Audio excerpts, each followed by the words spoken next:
And welcome back. In this video, we're going to talk all about selectors. Let's go back to our homepage here. We can look at our styles. So far, we've only been selecting elements.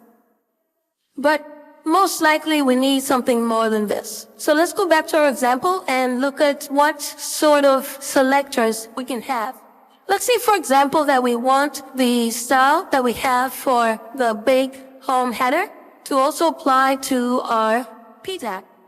How can we do that? Well, we can do something like this. I save, refresh. Awesome. So that's a way of doing the selector. And there's actually a whole bunch of things that we can do with selectors. And I created for you a nice little cheat sheet here that I'll attach after this lesson.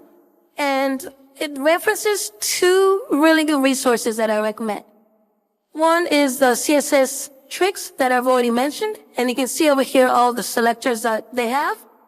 There are not as many as they had with properties. And it's actually not as overwhelming as you think. Probably about 30% of these are the ones that are used most of the time. And we also have our good friend W3 Schools that lists a bunch of the selectors here. So let's go over a few things and understand the main selectors that we have. So I've listed them off for you over here, but I want to point your attention to this line. Cascading style sheets at the most basic level, it indicates, there you go, typo. It indicates that the order of CSS rules matter. And that's something that we've already discussed before. You remember the p tags. So the order matters because we know that the CSS will read the last line and make sure that the color is green. So that's the most basic level. But there's a few other things that we can do. So let's look at the selectors. The first one is class. The class will do something like this. So let's say we want to add a few more p tags here and refresh. Okay, perfect. We love the way everything looks, but ideally for the paragraphs, we want the border to be a slightly different color. So what we can do is we can add something called class. So the class property, we can give it any value we want, whatever we want to call it. So let's call it web text. Now we can copy and paste this class attribute to all the p tags. And if I go back to my style, let's make this, put it up a bit. I can now add period web text. And then from here, you can see that it's highlighted green. And we want the border to be 5 pixels dashed green. Save and refresh and look at that. So class is a good way to select a group of elements and make sure that they all have the same styles. And we can add multiple ones. So this one can be active, and this adds a second class, which we can say has the text color red. So if we save that, save this as well and refresh, you can see over here that now this is red. So class is very, very useful. Let's look at the next one. Drag this over here. Okay. The next one is ID. ID is similar to class, except for you can use same ID only once. So let's say that we want to group these p tags by wrapping them in a div. And you might remember this from the HTML section where we talked about this ad that is very, very useful for CSS. For occasions like this where we want to wrap something, so I can do ID equals div1. And if I save this, I can now go back here, and for an ID, you want to do a hash sign, div1, and let's do background blue.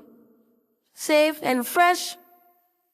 All right, that looks absolutely hideous. You know what? I think this will look really, really good if it had a bit of opacity.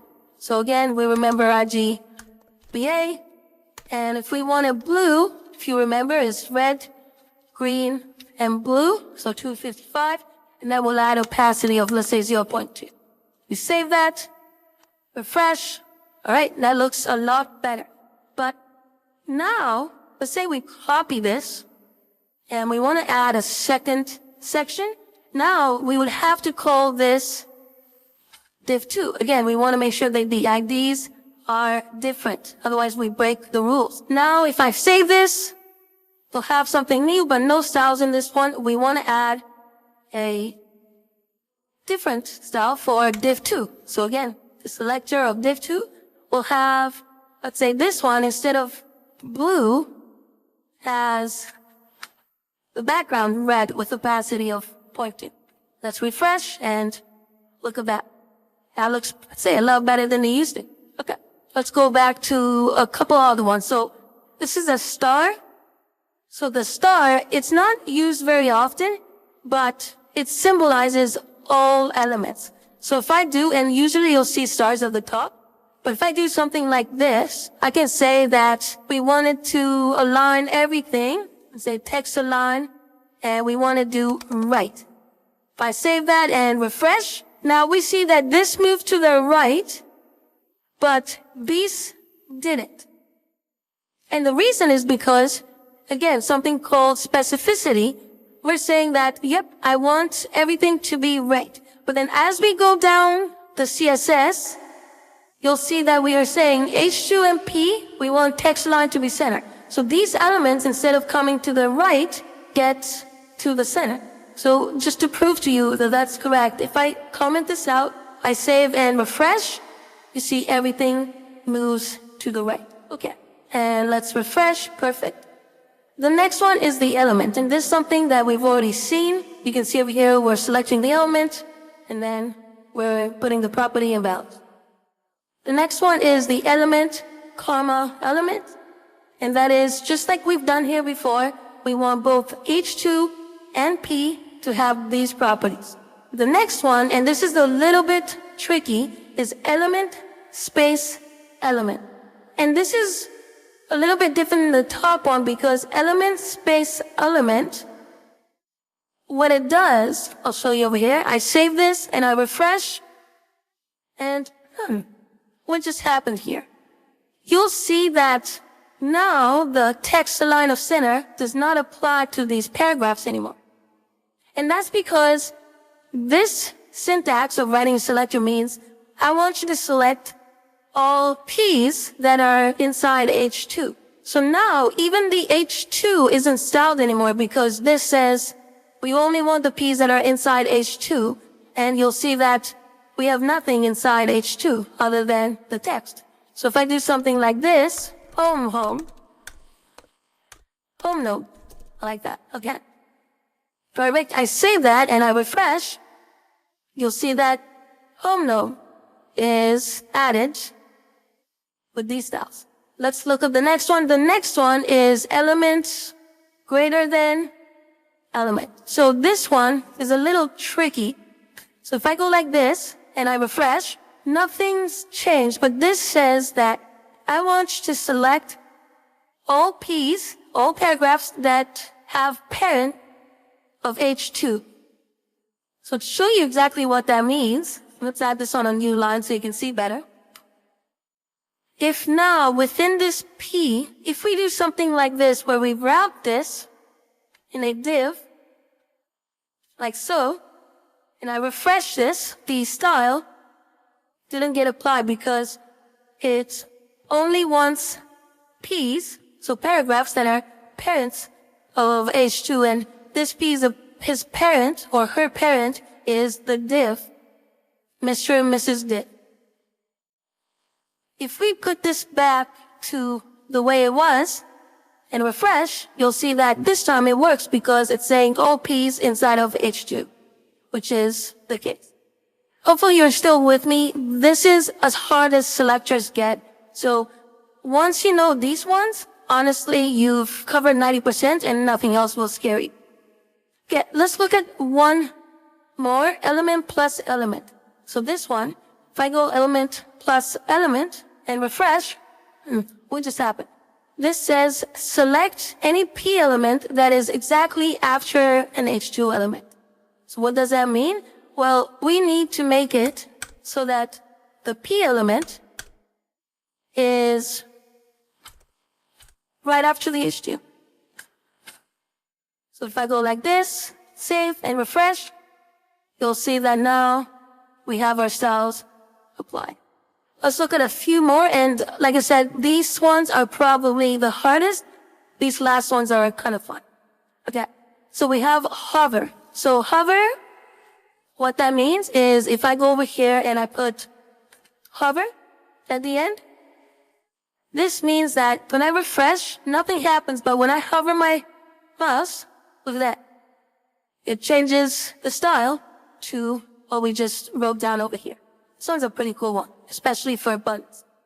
The next one, if we look over here, is last child and first child. And you might guess what that means. So a good way to demonstrate this is we want to use wet text. So wet text, as if you remember, is all these little lorem ipsums. I can say in here, last child, refresh, and only the last child of each wet text, and you'll see here that there's two of them because it is selecting the last child, this one and this one. And then there's also first child, which, as you can imagine, if I refresh, selects the first item. And then finally, I wanted to show you one last thing that I don't recommend, but you might see it in some code bases, so I don't want you to be surprised when you come across it. And that is this. So I can add something like exclamation mark, important, here. And you'll see again, we get that nice highlighting. And important means, let's see what happens here. I refresh, and everything just turned pink. Even though this P over here says, I want the color green, important overrides any of the cascading styles here rules and says, hey, I don't care what anybody else says, the P is pink. And you can see here why I don't recommend using this. Because although you know for sure that the P tags will be pink, if somebody else comes and starts working on your style sheet, and maybe this is hundreds of lines, and they don't know that the important tag is there, they can be confused as to, hey, how come nothing's turning green? I can play all around with the color here, and nothing's happening. And again, it breaks the rules of cascading style sheets. So you don't really want to use it, but again, if you see it out in the wild, you won't be surprised this way. The last thing I want to leave you with is the idea of specificity. If this is your first time running into it, it might get a little confusing and you do need a bit of time to get used to it, but trust me, you'll get there. It's just one of these things that everybody goes through and eventually you'll have an aha moment. When selectors win out in the cascade, it depends on three things. So the first thing is specificity, and I have a resource here that really explains it well. A simple way to think about this is how specific is your selector. So this has a specificity score of here. This has a little bit higher because it's more detailed, it's more nested, and this one is higher. This one is even higher, and you can see that it keeps going higher and higher. So the more specific something is, the more likely it will win out and make sure that that is the style. And there's actually a really fun specificity calculator. It's really hard to say that word. So if you click over here, you can type in whatever you want. So let's say A, for example, is just 1 point. But if I do LI, that's 2. And if I do LI, that's even higher. And if I do A, it's even higher, but then I add an ID of food, you can see that IDs are even higher.